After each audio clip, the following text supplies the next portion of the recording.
but it's your behavior that is supposed to be the thing that's speaking volumes to your husband. Okay? That no matter what he's doing, you are doing what you're supposed to be doing. So ladies, that can be really tough, because if you want to start keeping Sabbath and your husband doesn't want to, or you want to, stop with the unclean foods and he wants to eat them all day long, you've got a challenge there. And so what can you do with that? Well, then you say, it's your house, you're the head, I'm going to submit to you, you can have all those things, I'm not going to attack you and tell you how awful it is, but I'm not eating them. That's your behavior. Okay? See, we have to not use Torah as a blunt instrument to smack people in the head with. There is a being in the universe that will do that, and it's not you. I think it's a miracle that marriages work at all. I'm not joking. That was not to be funny. Okay? We have 50% divorce. You know what? I was told that as a kid, 50%. Nothing's changed. Okay, the numbers have not gone up or down. It's been 50% divorce, right? As long as you can hear back, isn't that about what you've heard? So I think the numbers are much worse than that, because I think there's a big percentage of the ones who didn't get divorced that the only reason they're married is that they're married. Let that sink in for a second. I think that the majority of people that are married are only married because they're married. Because if they weren't married, they would not be married to that person. If they had, and I often ask this when there's a marriage problem, would you marry that person now if you were not married? And if the answer is no, we have a problem. Would you marry that person now? I don't want anybody out there to think that I'm like this big fan or that I'm pro-divorce or something. I just want you to realize the reasons you struggle is because you have real issues that are not being addressed. Some of them may or may not be addressable, because it takes two to address an issue. You understand what I'm saying, right? Okay. All right, because remember, there's always three opportunities or choices. First choice is, whatever you're going through, you can have peace with it. Then you don't really have a problem, you have peace with it. Problem is, most of you don't have peace with it. Number two, you fix it. You make an effort to fix it, which means, by the way, either it gets fixed or it gets ended, but it gets fixed. The problem is no longer there. And then number three, which is the choice that I say is not really a real choice, okay? Number three, you sit there, stay in the situation, and whine and complain and be miserable about it. Say, choice three is really not acceptable.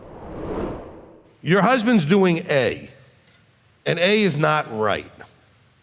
And you're going to give him all kinds of grief, when in the meantime, you're doing B, he's not, but you are, and what you're doing is not right. But you think you got this high ground because we're not dealing with B right now, we're dealing with A right now. You're always looking at the whole picture, A through Z, okay? So he's looking at all the issues all over the place.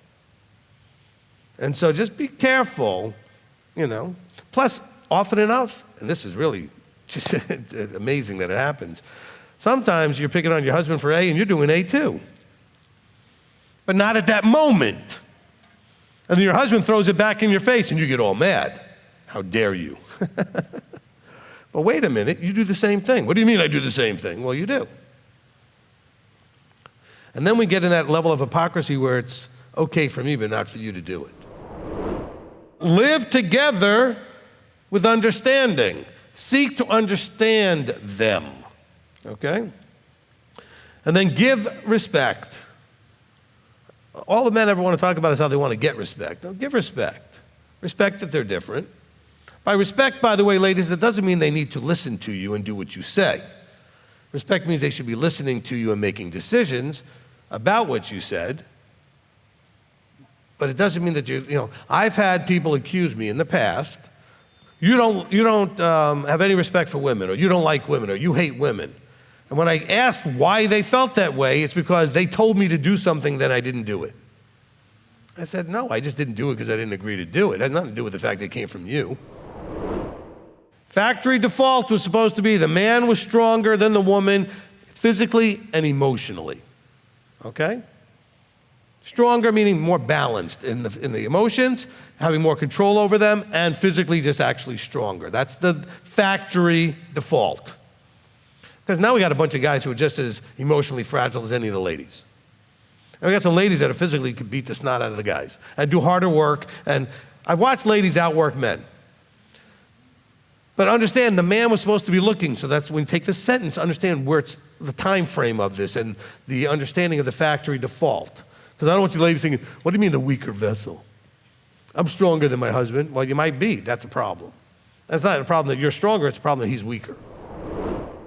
I get to practice this now for the first time. My daughter's been out of the house for a little while. There's things that I would go normally to think to do for her, but I have actually stopped doing that for years for both my children. I've shifted from doing things for them, looking to think quickly, is this something they should learn to do themselves? Oh, I could do it. It might be a whole lot faster and easier, but no. Some of you never make that transition, okay? Never make that transition. Ladies, I want to put you in the same role that as a wife then.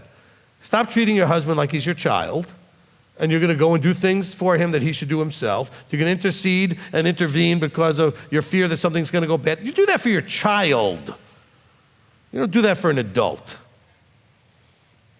Because in the long run, it's not helping.